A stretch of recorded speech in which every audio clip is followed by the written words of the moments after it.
Eccoci qua.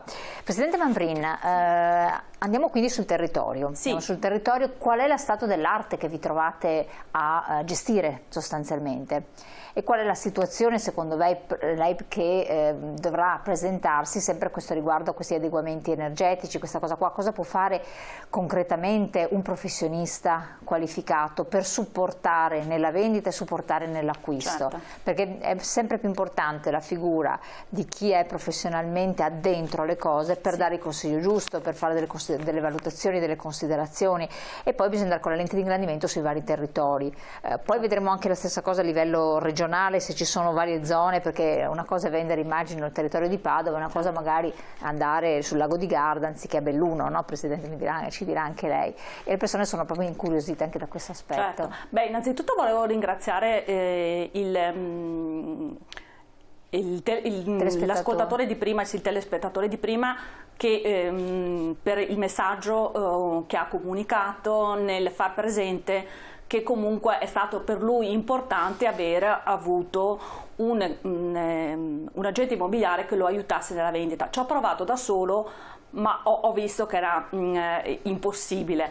Certo, questo ce lo siamo già detti nell'inizio delle trasmissioni, no? Ma non tutti lo credono finché non lo toccano con mano. Con mano, esatto, per cui probabilmente qualcosa stiamo riuscendo a comunicare. Ovvio che ovviamente non tutte le esperienze sono positive, però noi quello che stiamo cercando di trasmettere in questo momento e che è importante per noi è la professionalità, per cui rivolgersi ad un agente immobiliare preparato, professionale, per cui che sia un agente immobiliare abilitato, cosa assolutamente importante, per noi che sia FIAIP è fondamentale, per cui ribadiamo questa cosa e lo abbiamo capito insomma anche dal lavoro che sta facendo il nostro Presidente nazionale.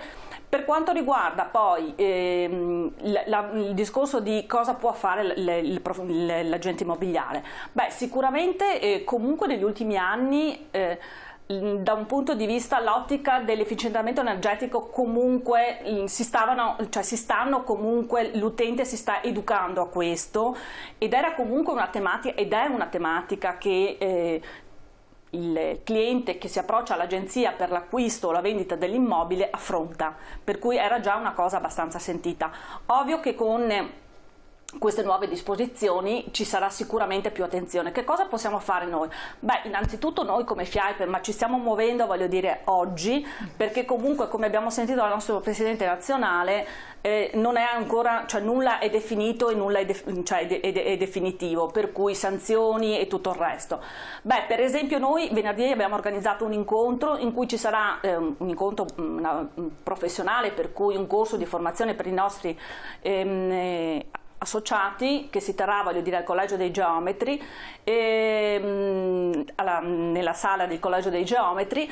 Faremo una presentazione di una ditta che ci presenterà per esempio dei pannelli per l'isolamento, per cui anche noi ci stiamo approcciando a questo e vorremmo anche nelle prossime puntate, Elena, affrontare la tematica di come trasformare un appartamento con magari efficientamento energetico in classe G e magari per portarlo a 2 classi superiori, cosa deve fare l'utente e dove deve andare ad agire per poter migliorare la sua classificazione energetica. No? Per cui anche per noi è un work in progress continuo, cerchiamo di lavorare tutti i giorni, informarci e sicuramente saranno tematiche molto scottanti che affronteremo di giorno in giorno. Ho fatto un annuncio su una rivista per la vendita di un mio appartamento a Verona. Ho ricevuto decine di chiamate, ma solo di agenti, ognuno con proposte sempre a ribasso. Che devo fare, Presidente regionale? Bah, probabilmente, allora, non so questo utente come abbia valutato il suo immobile, perché se riceve telefonate solo degli agenti immobiliari, probabilmente perché noi siamo operatori del settore e sappiamo come poterlo aiutare. Non vendi l'immobile soltanto mettendo un annuncio sul giornale o online. Cosa deve fare? Io gli consiglio di affidarsi a un bravo agente immobiliare professionale che gli faccia una valutazione vera di cosa vale il suo immobile, di dargli l'incarico in esclusiva per vendere il suo appartamento in modo che possa lavorare in tutta tranquillità e il suo immobile sarà venduto.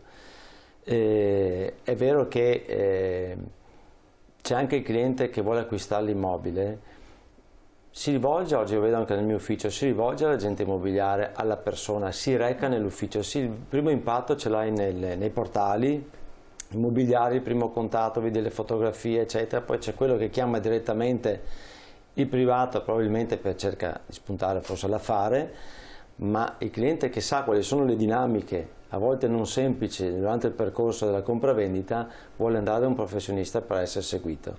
Quindi consiglio anche lui in primis, essendo un privato, a volte i privati non sanno, come diceva anche prima il Presidente Manfrin, Barbara, non sanno le difficoltà che si possono trovare lungo il percorso dell'intermediazione della compravendita, quindi è importantissimo che si affidi a un agente immobiliare professionale. A volte entrano anche nel mio ufficio clienti che dicono ma non sapevo queste cose, l'altra agenzia non mi ha detto niente, la casa l'ho comprata così, non ci ho mai fatto nessun lavoro. No, è importante andare a verificare tutte le cose partendo da un accesso agli atti nel comune dove è ubicato l'immobile, vedere se c'è la conformità urbanistica e poi tutto nel proseguo accompagnare sia l'acquirente sia il venditore fino alla transazione finale. Una curiosità, siccome stiamo parlando di FIAP, abbiamo visto il Presidente anche nazionale, qualora una persona abbia, facciamo l'ipotesi, ho preso sempre Milano anziché Roma, Firenze è una grande città, ha degli immobili e vuole avere un'agenzia di riferimento però seria, iscritta all'associazione FIAP eccetera, c'è un modo di trovarlo?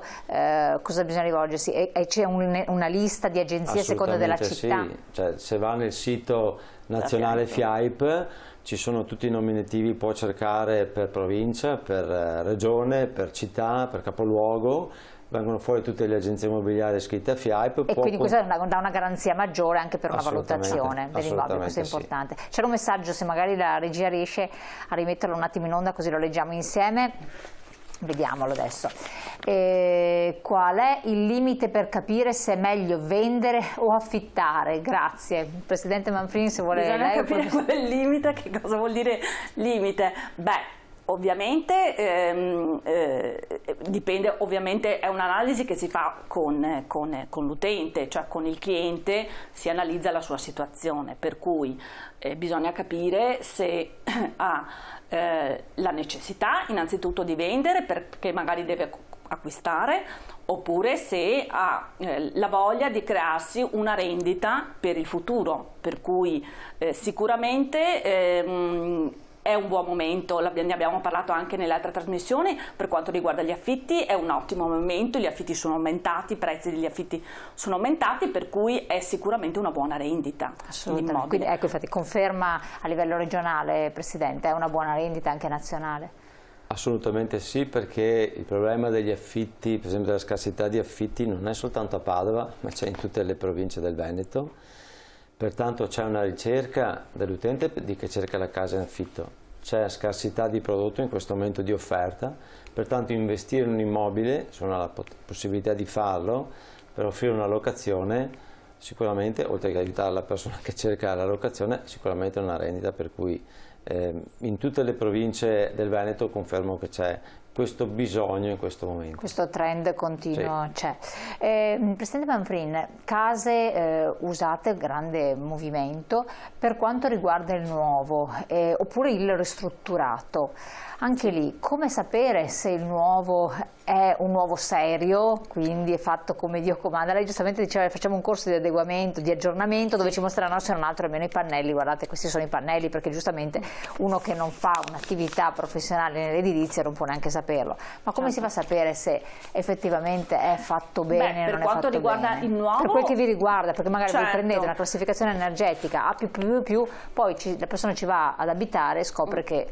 Elena, anche in questo ne abbiamo parlato, se non ricordo male, anche con il vicepresidente dell'ANCE in puntata, insomma, qualche mese fa.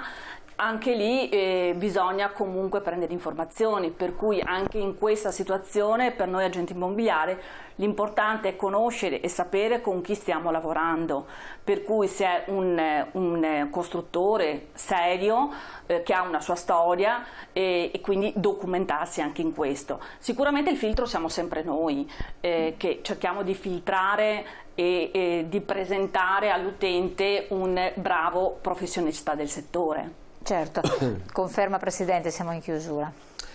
Confermo, diciamo che il problema si pone quando io sto acquistando un immobile in fase di costruzione, quindi non vedo ancora niente. E magari non me ne intendo. Ecco, però già in fase di costruzione colui che costruisce promette che ci sarà un immobile in classe A4, per esempio, quindi dovrà rispecchiare determinati standard, quindi se quelli sono certificati e depositati, credo non ci sia nulla da temere. Poi vedere chi costruisce è importante per, diciamo, la salute economica, la tranquillità economica. C'è responsabilità da parte della gente in quest'ambito? Oppure una volta che c'è la certificazione gli agenti dice io ho la certificazione, non ho responsabilità di sorta? Beh, diciamo che ogni professionista ha le sue responsabilità, noi abbiamo la nostra responsabilità per quanto riguarda l'intermediazione, poi ci sono i professionisti che redigono gli attestati di prestazione energetica e loro hanno la loro responsabilità in quello che sottoscrivono e di conseguenza in questo mi sento di dire no, gli agenti immobiliari non possono assumersi anche questa responsabilità. No, ma è importante saperlo perché stiamo facendo informazione, cultura e servizio. Siamo arrivati al termine, la trasmissione è veramente volata. Allora, grazie Presidente Barbara Mamprin, Presidente FIAIP Padova di essere stata qui con noi, di aver organizzato questo incontro, presente anche naturalmente il Presidente regionale Maurizio Torresan, Presidente FIAIP Veneto, ci ha fatto molto piacere avere anche la sua presenza, come anche in collegamento il tempo che ci ha dedicato Giambattista Baccarini, Presidente nazionale della FIAIP. Marchio FIAIP l'avete visto alle mie spalle e anche alle spalle dei nostri telespettatori, quindi avete capito cosa vuol dire professionalità, serietà, formazione, aggiornamenti continui costanti e soprattutto cosa implica anche l'alienazione, l'acquisto, l'affitto, la locazione di un immobile e tutte quante le normative che sono in corso d'opera. La puntata finisce qui, naturalmente guardate questa e le altre puntate precedenti del nostro sito internet, ma ci rivedremo presto per altri aggiornamenti. Grazie a voi. Grazie a voi.